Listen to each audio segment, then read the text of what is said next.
Mga buhing santos, welcome sa atong CFD channel sa CFD Das. Kinibusing so na Dr. DF, Researcher, O4, and Juris Doctor. Mudapit kaninyo, naligato karon nga pagaisgutan are presbyterial pastors. Kinsa ba ang tinuod yun nga pastors sa simbahan? Mao ni agatong pagahisgutan karon. Ang Protestant pastors mao ba kinang tinuod nga pastors? O ang tinuod nga pastors mao ang mga pare nga gitugyanan pagdumala sa katawhan? Kini agatong pagahisgutan. Nang karon timan-an nato nga nag-ilog ni ang reality versus pretension of authority. Duha gyud ang nag-ilog nining kalibutan. Reality versus pretension of authority. Nagpasidaan na daan si San Pablo sa 2 Corinto 11:14 nga si Satanas magasulob diya nagmaong kahayag. Satan can transform himself into an angel of light in order to deceive people. So do not pretension of authority. So mao kini duha ka klase ang pastors. Ang real pastors nga mao ang kaparian, the press who are real pastors versus the Protestant pastors nga nagasulob sa pretension of authority. Mao ni agatong pagaisgutan. Nang karon, unsa ba ang mga reasons? Unsa ba ang mga katinawan? Kay ang nahitabo gud kining kalibutan ang misikat mao ang pretension of authority. Ang reality na tabunan sa pretension of authority. Example, sa Bible. Ang original nga Bible nga mao'y gihapnig, mao'y gihipno is the Christ-founded Church, the Catholic Bible with nihil obstat and imprimatur with 73 books. Ug mao kana ang original, mao kini ang complete Bible. Apanon sabay nahitabo? Ang misikat karon mao ang Protestant Bible nga incomplete, so fake kay dili kompleto. Ug mao kini ang gigamit sa 4.3 million ka mga pastors. So mga expert sila sa mga biblical, alam memorize ang mga Biblia, etc. Nasikat pagayo. So nalupig ang Catholic Bible. Sige padaghan, gipang-apod-apod, gipanghatag ang mga Protestant Bibles. So mao midominar sa kalibutan. Uway kalibutan ang katawhan nga mga Biblia ra di ay nga lang nadawat mga Protestanting Bible, incomplete Bible. Mao na nakasud ang religious deceptions. Ikatulo, kining Saint Valentine's Day, February 14. In reality, adlaw kana sa usa ka santos nga pare. Diin si Saint Agustin gibilanggo ngano kay misupak sa kamanduan ni Emperor Claudius II nga dili minyuon ang mga ulitaw kahimuong sundalo. Pero law of nature katungdanan nila nga mga pari mo kasal man gyud. Busa gipahigayon ang secret wedding. Naibaw-an kana sa emperador. Busa gibilanggo si Saint Valentine's ug before siya patya nagsuwat siya og usa ka love letter from your Valentine. Gi-address kana ngadto sa anak sa nagpriso kaniya nya gibatangag heart pero puta ang maong daughter. Didto na himong sensitive. So hantod gipatay kini si Saint Valentine. Si Saint Valentine may offer siyang lawas sa iyang tibuok kinabuhi para lang gyud in dedication sa iyang priestly function. So ang February 14 is Saint Valentine Day. Apan unsay nahitabo? Ang misikat dili in honor of Saint Valentine's, kundi in honor sa paganism practice. Ngang paganism mao nay panahon sa pagan nga sexual ritual. Sumao kini mi sikat. So do na gyud pretension of authority, do na musangka from the left side. Mausab kini ang pastors. Now duha ka klase ang pastors, og sabto nato unsa bay kahulugan sa pastor. Mao ni agatong tugkaron karon. So duha ka klase. Ang real pastors nga gisuluban jud sa otoridad, mao ang mga pare, the press who are the real pastors. Apan ang misikat karon mao ang Protestant pastors. Now, libot sa kalibutan sa Amerika ang tawag sa mga pare, pastors. Pero dili sa Pilipinas wala. Ngano ba kay ang misikat ang Protestant pastors? So dili na ta mo tawag og Protestant pastors, pastor mo itong itawag, meaning Protestant pastor, but duha ka klase ang pastor. Priest pastor, real mo ni tinuod ka pastor.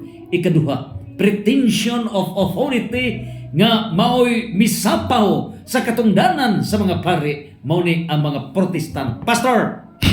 Nan karon niya, a pastor is a minister in charge of a Christian church or congregation.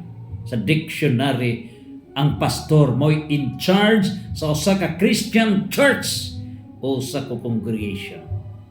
Now, when Christ founded his church, sa niyang iyang gitukod kining maong simbahan, gitagaan niya tulo ka gahum ang church authorities. Unya, kining gahuma ngadto sa mga pare. So, Hebrew chapter 8 verse 2, ang mga pare diya sa iyang gingharian. Hebrew chapter 7 verse 4 to 10, dinhi, it's the church authorities gamao ang mga pare. Sa Mateo 28:19 ngadto sa 20, gitagaan sila gahum pagsangyaw to evangelize, to baptize them in the name of the Father, of the Son, and of the Holy Spirit. Unya, himo ang disipulo tibuok kalibutan trabaho sa mga pastor, mga pare, church authorities. Nan karon, unsa ba kining tulo ka gahum nga gihatag sa mga pare? Number 1, administrative powers. So kining administrative powers, it is the very reason why the press ag mga pare are called pastors. Tungod kay duna sila'y administrative power. So sila gitawag pastor.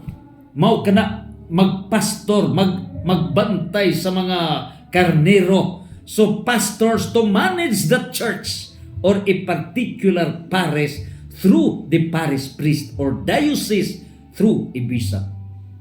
So ang usa ka pare o kura paruko sa iyang pag-exercise sa administrative power, pastor siya diha sa parokya. Ang obispo sa iyang pag-exercise sa administrative power, pastor siya diha sa diocese. Busa, ang mga obispo, accessors of the apostles, successors, mga sumusunod sa mga apostoles. Samtang ang mga pare, mga sumusunod, successors sa 72 disciples, busa naa ang succession. Si San Pedro, mo'y unang Santo Papa. Ang successor, sumusunod ni San Pedro, karon miabot ng 267th Pope, si Pope Leo XIV. Ang mga successor sa mga sa mga apostles, 12 apostles, mao ang mga obispo nga may buto mga 5,000 kapin tibuok kalibutan. Ang mga successors sa 72 ka mga disipulo, mauna ang mga kaparian, the press nga mao ni sila gitawag og dunay administrative power, gitawag ni silang mga pastors. In their exercise of administrative powers, miabot na sila 407,000 kapen tibuok kalibutan. Ikaduhang gahom niining mga pare, sanctifying powers. Ang sanctifying powers, the priest administer sanctifying graces pinaagi sa 7 sacraments. So diha sa 7 ka sakramento mao na kini nga muhalad sila. 7 ka sakramento ang ilang function niya na og pusa para mahibalik ang sanctifying grace. Mao na nga mo produce og mga santos, ang resulta niya na makaproduce para ang katawhan mahimong santos. And only in the Catholic Church dunay mga santos ngano kay dunay authority ang mga pare paghatag og gitawag og sanctifying graces nga 7 ka sakramento, ikaduhang gahom nga gihatag sa Dios ngadto sa mga pare mao ang sanctifying grace mo result kana ngadto sa pagkasantos santos. So ang mga pastors nga mga Protestant pastors, misikat ang ilang administrative power. At the same time, 10% income. Tithing, maunig ini reason. 1 Timoteo 6:5 over 1 Timoteo 6:10, pira talaga. So mauni nga dunay deception. Limbong spiritual deception. Ikatulo nga gahom nga gihatag ni Kristo sa mga pare. So Hebrew chapter 8 verse 2, ang gingharian sa Dios ang simbahan gitugyan kana sa mga pare. Naa kana sa Hebrew 7 verse 4 to 10. Ug busa timan-an nato administrative power ang tinuod nga pastors mao ang mga pare. Sanctifying powers mao ni ang mga pare pagsantos sa katawhan. Ikatulong gahom evangelizing powers. Ang evangelizing powers, mga pare, mo evangelize sa God's words. O diha sa pag-evangelize, pagsangyaw, gigamit ang tulo. Una, ang oral tradition. Nganong oral tradition? Dili tanan nasuhat, dili tanan. John 21 verse 25, daghan ang ilabihan nga wa masulat. Kung isulat pang kalibutan, di masudlan. So, ilabihan ka daghan nga dili masulat, busa gitawag ka nag-oral tradition, preserve gikan sa mga apostoles, downward handed down, ug kini gi-preserve sa church magisterium. Ikaduha nga mao gitudlo sa mga kaparian, biblical tradition. Mao na kini ang balaang kasulatan comprising niini sa divine law, biblical tradition. Ug naa ang church magisterium, official interpreter of the Holy Scripture. Nan ikatulo, mao na ang church magisterium tradition. Ang church magisterium tradition, ang pangutana kung dunay conflict, gipangutana si Father Darwin Gitgano ni Pastor Rian Fuentes, kung dunay conflict between the Holy Bible and the references, asa man kamutuo sa reference ug sa Bible. Ang tubag ni Father Darwin, adto mutuo sa church magisterium. Ngano? Kay church magisterium mo'y dunay authority paghubad niini. So correct ang gidayag ni Father Darwin Gitgano. Ngano? Because the church magisterium in the divine law niini naghugpong kini sa oral tradition, biblical tradition, and the church magisterium tradition nga dunay authority paghubad nining tanan nga mao ang naglangkob sa niini karong otoridad nga gihatag sa Dios. Mateo 16:19 niini karon, Mateo 18:18, authority nga gihatag sa church authorities. Ang inyong itugot sa yuta, itugot sa langit. Ang inyong idili sa yuta, idili usab sa langit. So mao kana tulo ka gahom evangelizing powers diha sa mga kaparian. Nan karon diha sa pag-evangelize sa mga pare, How does the press evangelize? Duha, direct evangelical power. Ang pare maoy mo evangelize sa unsa man og kanusa mo evangelize ang mga pare during homily sa Holy Mass. Muhatag sila og evangelization, muhubad sila atol sa santos nga misa, and gawas pa niya na obligado ang mga pare mulusad og mga seminars. Mga seminars ang mga pare, sila maoy mugpasabot. Karon, dinhin natikalbo ta. Ngano ba? Tungod kay admitted fact nga dunag gyud tay witness, dunag gyud. Ang atong mga pinangga nga mga kaparian, busy ba ka ha? O unsay nakuwang nini? Lupig sa kamas. Lupig yun sa mga Protestant pastors. Ngano? In so far as evangelization is concerned, ang mga pastors, mahimo ni sila og mag-evangelize using the Holy Bible. Mag-evangelize ni sila intero adlaw, mahimo magmukha magwaytog magabi. Unya ang mga followers niya na maminaw sila. Pero arita sa mga pare, dinhita na lupig, dinhita. Ang mga pare unsa ba? Gilimit sa miaging sa Papa si Pope Francis, gilimit ra og 8 ka minutos. Imagine unsaon gud pagsabot sa mga tao. So dinhita na lugi. Weak ang atong puwersa sa evangelization. Kung magsalig ang mga pare sa pag-evangelize for 8 minutes or 10 minutes sa Holy Mass, dili na enough nga makapabungkag sa sayop nga huna-huna sa mga tao. It's not enough. It's not enough. Nalupig ta sa Protestant pastors. Mauna ang ila karon nga pag-evangelize nila pila ka oras usa ka adlaw abot paggabi, mauna nga nahigop yun ang utok sa mga tao. Mauna nga master sila sa Bible, lupig ang atong kaparian in so far as direct evangelical power. Ngano wala tay mga seminars of which the press maugi mag-una, maugi mag-lead to discuss niini only Father Darwin o uban pang mga sama ni Father Darwin nga maugi nag-una niini alang sa pagpasabot sa atong katauhan with the seminars nga gikinahanglan. Mao kana. We need it. Mao na nakakuhang nato sa simbahan nga Katoliko.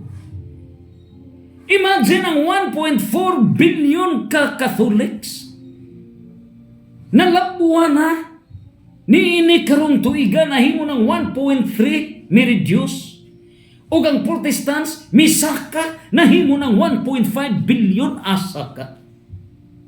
Mao ni nahitabo di ata natikakob kulang ta sa seminars. In fact, niini karon nga diya sa Acts and Decrees of the Second Plenary Council of the Philippines, paragraph 222, unsa bay gibarog niini, gidayag niini nga gikinahanglan ang mga paris press, gimanduan ang mga kura paruko sa matag parokya. Unsay giingon niini niya? Paris press must encourage and support the training of lay Catholic faith defenders. Gimanduan ang mga kura paruko sa tibuok Pilipinas nga dunay trainings sa Catholic faith defenders apan gisagup ba kini sa mga kaparian? Wala. Nagfight, wala. Giabog ang mga CFD nitong mga panahon. Ug mosa si Sir Alvin Agupitak sa diha nga siya mo'y presidente sa CFD diri sa Diocese of Tagbilaran. Iya gyud kagyadto si Monsignor Apilahio Dumpor ug iyang gisite kini karon nga PCP2 1991. Ang CFD na founded na sa 1953. Gikan sa 1953 si Monsignor dito gyud sa diha ni sa San Nicolas Pares, Cebu. Pagka 1935 ganahan sa San Nicolas Pares, Cebu. San Nicolas. Mao kanay na dito na na-assign si Monsignor, si Bishop Bishop Tumulak, Leopoldo Tumulak. So nini po to bigwa pa siya mahimong obispo niya na. So dito sa San Nicolas. Busa pagka 1953 ang CFD, dito na ang apologetic training sa Santo Rosario Paris. 1963 mo na nahimo na kanang incorporated. Pero wa na tagda wa. So luoy ang kinabuhi sa CFD. Kay they are performing the role as lawyers of the church. Pero mga pari, wala. Busa consistent, pagkabutan rin sa buhol, may fight si Sir Alvin na gupitan. Nga niya kini, dapat ang mga pari mo dawat ni ini. Kay kami, wala may sweldo, may magsweldo, naghago mi ni ini. So do not tayo imbalances within the church. Mao na atong gitanaw ngano nga kusganon nga mikusog ang Protestantism wita sa evangelization. Hinay. Unya na hinoon mga lima na ning kamot babagan. So mao na nahitabo, mao na nakita. Ug busa niya encourage. So ang mga pare, you have to welcome the Catholic Faith Defenders. And congratulations ni Father Julius Lupot because yan nag-encourage sa Catholic Faith Defenders na in coordination with the Bible Apostolate, Diocesan Bible Apostolate. Ang Catholic Faith Defenders mamahimong speakers sa mga seminars. Nakinahanglan ka na. Busa, if ang mga pare dili kahimo, nining direct evangelical powered pinaagi sa mga seminars kay magsaligra sa Holy Mass o busy ang mga pare. Then, go to sa ikaduhang paagi, delegated evangelical power. Ang delegated evangelical power, pinaagi kini nga i-delegate ka na sama sa gihimo ni Reverend Father Roy Riambunanza. Si Father Roy Riambunanza, pagkasayod niya nga niya ako sakop sa iyang parokya, then iyang gingon, I give you the full authority to organize the Catholic Faith Defenders dinhi sa Birhen sa Kalinaw mayong panaw, Our Lady of Light, Our Lady of Peace and Good Voyage, ug busa himua ang seminar sa Catholic Faith Defenders mi-graduate agato nga makaigsuunan gikan sa July hangtod na sa October mi-graduate agatong first batch nga CFD diha mismo sa Birhen sa Kalinaw mayong panaw. Mao kana ang paggamit sa delegated evangelical power nga gihimo sa mga kaparian sama ni Father Roy Riambunanza nga dunay mga seminars siya mao siugdan ni ana o ang mga speakers ang mga CFD. Sumusad kinay sa gihimo sa Bible Apostolate. So mga liman mahimong mga speakers o uban pang mga apologetic seminars. Pero ang mga pastors lahi sila gyud nangunay. So lupig gyud ang Katoliko sa kamas sa Protestant pastors. Lupig ta. Mao na diha. Mao na natanaw nga naubos ang population sa Catholic flock, misaka ang Protestantism. And that is our awareness. Let's have the open-mindedness. Because fight kini versus religious deceptions. And let the parish press be open-minded. We pray for the parish press nga dili musunod niini karon nga close-minded sama sa mga Parisiyo nga close-minded o mga Sadusiyo, pride. Sumao kanay atong giampo. Ug busa mao kini ang dagan. And so ikatulo nga evangelizing power sa atong kaparian, charismatic evangelical power. Pinaagi sa pag-mobilize sa gifts and fruits of the Holy Spirit sa mga members of the mystical body of Christ. Doon na tayo mga gifted nga mga sakop sa simbahan.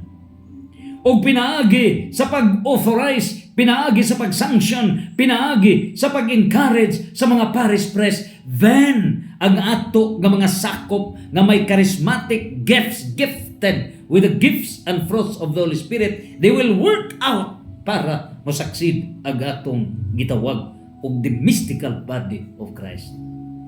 So mao kini ang dagan. So nakita nga in so far as the performance of evangelizing powers, lupig ang kaparian, ang real pastors. Lupig ang priestly pastors sa Protestant pastors na lupig. Bulahan lang kay dunalay pipila ka mga pare nga muharong og debate sa mga Protestant pastors. Bulahan lang nga naa si Father Darwin Gitgano, si Father Mendez, si Father Franza Villegas, si Father Lucas Enoch ug uban pang mga pare nga mao may barug nga mag-irgo gyud verses, biblical verses. Kay master sa Bible ang mga pastors, kinaon nila. So mao kinindagan karon, busa na sikat ang Protestant pastors. Ang weakness in the Catholic Church, lupig ta sa mga seminars, lupig. Na ay muhimog mga seminars, babagan, kini babag diri, babag dito, babag diri, gibabagan. Diha ta nati kalbo, even the Catholic faith defenders babagan pa. Pero karon doon na changes. So open na kita ni ini. Dili na panahon sa pagdepensa sa what is wrong is wrong. Now is the time. Pagbabarog. This is CFD das. Catholic faith defenders defend against Satanism. Dual sanctification. CFD das. Mao ka na. O busa adto na kita sa mga pare nga gitawag ba sila nga mamahimong mga pastor? Yes. Kung moingon kita og pastor, ang mga biblical basis niini. Pastors are called to lead and guide their congregations. So mao kining mga imuhang your flock, the parish, the diocese, sa mga congregations niini, sa mga missions, sa mga missionary press, and in the diocesan press, ug kining calling, dili lang kini trabaho, it's a mission ka na, usa ka secret duty. O busa, nining tanan, while ang priest, kung mingon kitang pare, priest, it refers to the sacramental office. So, mao ka na ang sanctifying power sa pare. So that is priest, sanctifying power. Mo perform na siya og santos nga misa, mo pakalawat na siya, mo pakumpisal ka na, mo solemnize sa marriage, mo anoint ka na sa healing sa masakiton, kini pito ka mga sakramento. Dili siya pastor but priest, sanctifying power. Pero in the overall na niya, nga siya na magdumala administrative power sa parokya, nga mulig-on kini. Unya, magplano ka na nga maunihimuon na to, doon natin mga trainings, doon natin mga seminars, under na sayang evangelical power. O kanang yang evangelical power, which includes the overall growth maturity sa maong parokya, sa maong diocese, he is a pastor, real pastor. Ang nahitabo, ang power as a pastor, administrative power, na ilog sa Protestant pastors, na ilog.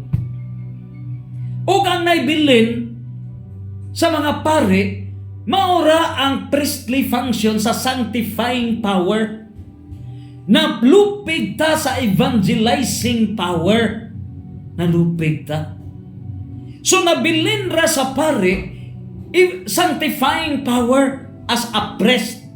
Kay dili man kahimo mga pastor niya ng sanctifying power.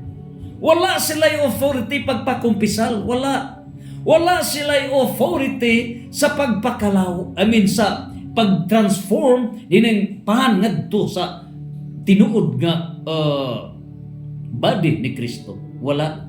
In other words, of the 7 sacraments. Do na sila'y baptism, even they do not have the authority. Unya, that is usurpation of religious power. Muslim na silag marriage, even they do not have the authority. So niining puntuha karon diha sa tulo ka gahong sa pare. Number 1, administrative power as a pastor. Nalupig ni sa mga pastors, sa Protestant pastors. Misaka pag-ayo ang ginaganon sa mga sakop. Di arta nagpabilin sa priestly, sa sanctifying powers. Sa evangelizing, wa na tagak. Busa, ang liman mulihok karon, mulihok. This is now the time. Eschatological aspect. Ang liman nga walay sweldo, wala offer kining tanan para pagsagang niining gingharian nga gitukod sa Dios. Mao na.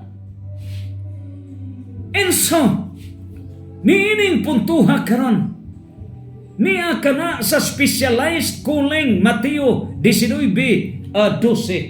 Unsa ba ang giingon sa Mateo 19:12? Meeting karon sa Catholic Faith Defenders kay preparar kami sa National Convention sa Catholic Faith Defenders. Okay, apas pa mga 4:30, no? Mga kauban at tumi sa meeting sa balay ni presidente nato, Brother Joseph Caloy Aboyabor kinit, no, sa Dawis. Okay, so padayon ta niya sa Mateo 19:21 mao kini, no? Unsay gidayag sa Mateo 19:21 niya gidayag. Unya mingon si Jesus kaniya, kung gusto kang mahingpit, lakaw o ibaligya ang tanan mong katigayunan. Mateo 19:12 tugra kay lahi 19:12 unsay gingon niini. That's 12. Unya niya Mateo 19:12, kay may nagkalain-laing katarungan nganong dili makaminyo. Ang uban nga mga tao may dili gayud makahimo pagminyo tungod kay natao sila ingon nga yunuko. Ang uban dili makahimo pagminyo kay gikapon na silang daan nga tao aron mahimong yunuko. O ang uban voluntaryo nga dili magminyo aron mas makaalagad sila sa Dios. Sabta kini ug makasabot kamo. So ang mga pare, in their exercise of the three powers as administrator or real pastor, in their exercise sa priestly power, sa sanctifying power, in their exercise sa evangelical power, nagsakripisyo ang pare nga dili magbinyo. Following Christ, following St. Paul. Sumao ka na ang gidayag. Ug busa sa 1 Corinto 7, versikulo 7, ngadto sa 8. It's proven, sacrifice na sa mga pare para sa gingharian sa Dios. Mateo 19:12.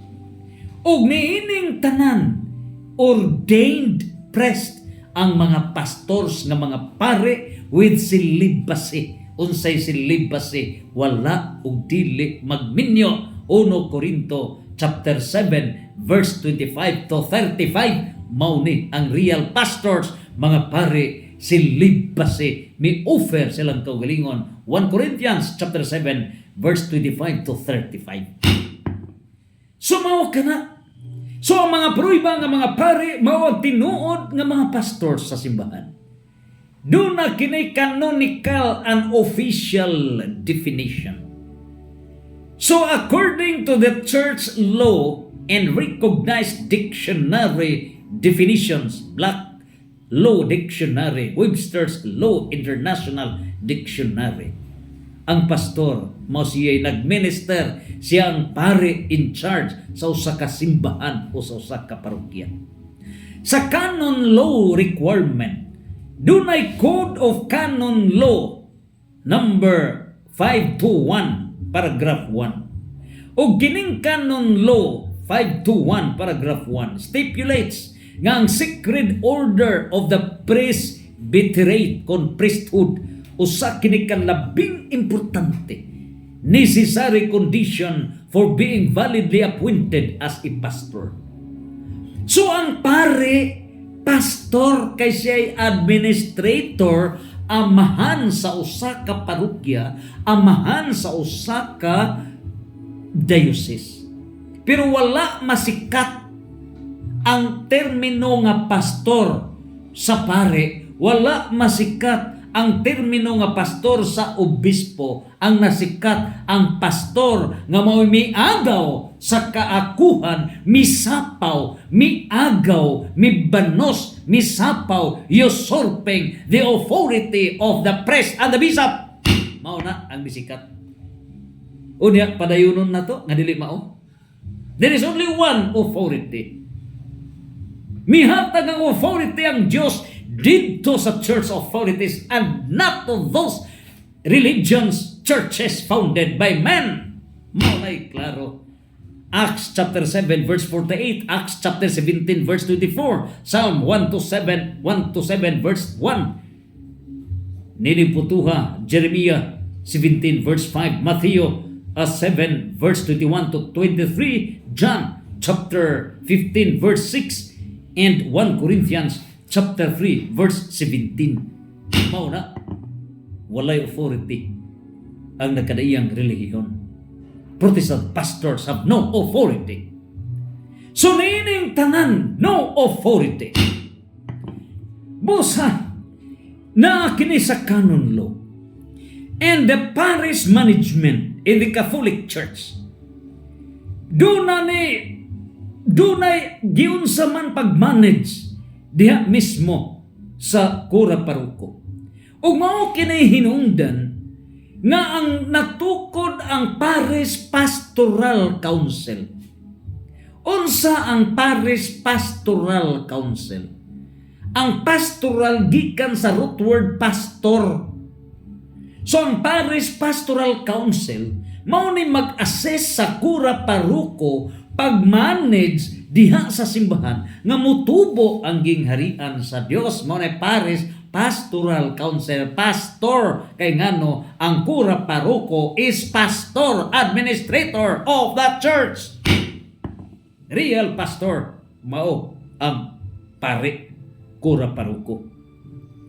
So preaching and teaching, responsible ang mga pare pag-educate sa mga tao in Christianization. Rendering the Holy Mass, officiating the Holy Mass is not enough of educating the people.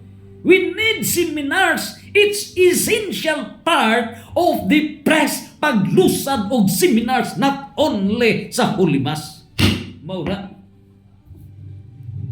Kung dili may dukar ang katawhan, wala tay seminars, wala tay pamaagi, magsalig lang sa santos nga misa, kulang og kahibaw ang ato nga mga parokyano. Mao na nga huwaran og Bible sa mga pastors, malintuwa dayon nga naman walay defensa ang atong mga sakop, kay walay edukasyon kabahin niya na karon nga gitudlo sa simbahan. Magsalig lang sa 8 minutes, 10 minutes nga wali sa pare. Unya okay lang kung doktrinal ang giwali. So naay imbalance, kulang ta sa Christian education in so far as the Catholic flock. We need it. We need it. We need it. That's the point. Lupig ta. Mao na hinungdan. Kusog ang function sa Protestantism. Kusog. So, mao kana nga gidayhag isang solusyon sa Catechism of the Catholic Church. 836 nga diha sa gingharian sa Dios tulo ka puwersa mag-uban. Catholic flock, so led by the priests, bishops, cardinals ngadto na sa Santo Papa. Ikaduha, mao ang other Christians. Ang other Christians mao ni mga Protestants. So ngano nga makasud ang Protestants, not because giatake nila ang Christian doctrines, kundili ang mga pastors. Duhay trabaho sa pastors. Destructive rule ang constructive rule. Ang destructive rule sa mga pastors, pag-attack against the dogmas, the doctrines sa gitudlo sa Christ-founded church. Destructive rule. Diha mo defensa ang Catholic faith defenders. Because you are wrong. You are wrong. You are wrong. Pero, In so far as the functions of the pastors, constructive rule. Imagine, intiro adlaw, intiro gabi, sige sila wadwad nining Holy Bible. So, dunay mga moral emphasis. So, kanang gipangtudlo sa Bible nga with moral emphasis, discipline, pagpaubos, modesty, respect, humility, kining tanan nga moral values, constructive rules sa mga pastors. Pasar ang mga pastors niya na lupig ang Katoliko, lupig ngano kay 10 minutes ra ang wali sa pare versus sa mga pastors, lupig mong disiplinado ang mga protestante kay sa mga Katolik, kulang sa education, kulang daog ang protestantism niya na daog. Congratulations. Mao na nga naa sa Catechism of the Catholic Church nga gidawat ang other Christians in so far as the constructive rule of the Protestant pastors nga tungod ka na ning kamot mo kanang inyong gi-evangelize nga mga moral aspect ng evangelize mo sa discipline, self-control, why sigarilyo, why inom, honesty, guban pa. Congratulations! You are correct. Appeal mo sa gingharian sa Diyos. CCC 836. Pero in so far nga wa kamo makasabot sa doctrines purgatorio, wa kamo kasabot sa larawan, wa kamo kasabot sa mahal nga birhen, wa kamo kasabot sa mga gitudlo sa simbahan, sa cross wa kamo kasabot, unya inyong giatake. You are wrong. The Catholic faith defenders will correct you. Mao na puntuha. Sumaw ka na. The teaching, preaching, and teaching authority of the press. Kulang yun kayo ang atong kaparian. Niini karon nga preaching and teaching. Pagtudlo, kulang. Misa lang ang saligan? No. The 7 sacraments lang ang saligan? No. It's not. Kay ang pare magtutudlo, So, niining puntuha, kulang taniya na. Di ang mga Protestant pastors, grabe sila magtudlo. Wa sa kumingking ang atong teaching authority sa kaparian. Lupig ta sa mga pastors, lupig. Busa, it's now time. With all the press, launch educating mass education. Edukahon ang tanan nga mga sakop sa simbahan. With all the forces, open hearts, open tanan. Unya daghan man tang mga Katoliko. Sa maghihimo ni Father Darwin, doon ay mga sponsor. So sa debate ni Father Darwin, pag doon ay mga pangutana, doon ay mga Bible, Catholic Bible ha, dili ng Protestant Bible. Gipanghatag. Mao kanay buhaton nato, daghang modunar ni ana mga Catholics. Wala lang ta mag-glance nga no, nagsalig ta sa misa, anak na kutob. No, it's not enough. We need to educate the people. Mauna nga inigsulti sa pare na ayaw ka mo pag-vote buying, wa na masud sa utok sa mga Katoliko. Nga ba? Kulang ang education sa mga Katoliko. Kulang! Maunay na ka-diferensya na to. Kulang ta. We are not educated. The Christian teachings, kulang ta niya na. Sumaw ka na'y gikinahanglan nato. Total nga pag-edukar sa katauhan. Ni IY authority nga mga Protestant pastors, mao'y hinuoy mighimo sa pag-edukar. Pero dunay authority, wa kayo mulihok. Sumaw nga pasalamat ta ka na atay mga organizations. We have the CFD. So naa na daghimo na kaniadto ang mga pastors, naa na sa mga kalsada, mga merkado sila nagpreaching.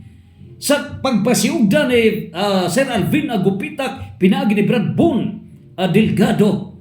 Si Brad Boone dito na siya graduate sa Sorrowful Mystery niya sa Glangguan.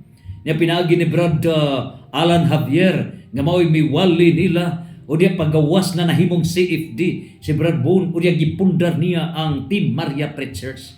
Mo na nga pilap mga po na sila ka team o diya mauna ni walitanan Tagbilaran area over Tagbilaran dito na wala na makaugpo ang mga pastors sa ilang market preaching kay gidominated sa Team Maria CFD Preachers. Mo na hitabo ug busa karon sacramental leadership. So, ang mga kaparian nato, sacramental leadership. Congratulations. Si Father Roy Riambonanza, akong gida pagkumpisal ni healing ni agaw nako pare dungko kasusula diri gyud sa hospital sa Luon District Hospital. Unya ako tang tagaan pang gasolina wa siya mudawat. Grabe ang ilang gugma. So, sama sa dila ni Father mga pare, no? Muhatag sila sacraments kumpisal, muhatag sila sacraments sa hilog, muhatag sa sacraments. It's free. It's free. It's free. So, mao ka na ang gugma sa mga pare. Sacramental. Pero sa wedding gani, nga magpa-special mo, nga instead doon ay free nga wedding, nga na ay magpa-special, of course, doon nag-special fee. Di mo reklamo niya na. So, mao ka na. Now, karon in persona, in the person of Christ. Mao ni ang mga pare performing the role of Christ in the person of Christ. So, mao kini ang gidayag. All priests are pastors, assisted, pinaagi sa ilaha nga Paris Pastoral Council. Tanang pare mga pastors. Gi-assist dunay assistant sila sa Paris Pastoral Council. Pero unsa ba ang mga pastors nga maoy Protestant pastors nga maoy mihigop sa authority sa mga kaparian nga maoy tinuod nga pastor? Warning na sa 1 Juan chapter 4 verse 1. Warning na sa Matthew 15:14. Ang buta nag-agak sa laing buta, silang duha nangahog sa kanal. Warning sa Mateo 24:5, Mateo 24 versikulo 24. Unya unsabay nahitabo niini. Warning sa Mateo 7 versikulo 15. Mao kini ang mga false prophets. Very dangerous. 2 Corinto 11:4 nagwali og laing Hesus. Mao ni ang danger zone, destructive role of the pastors.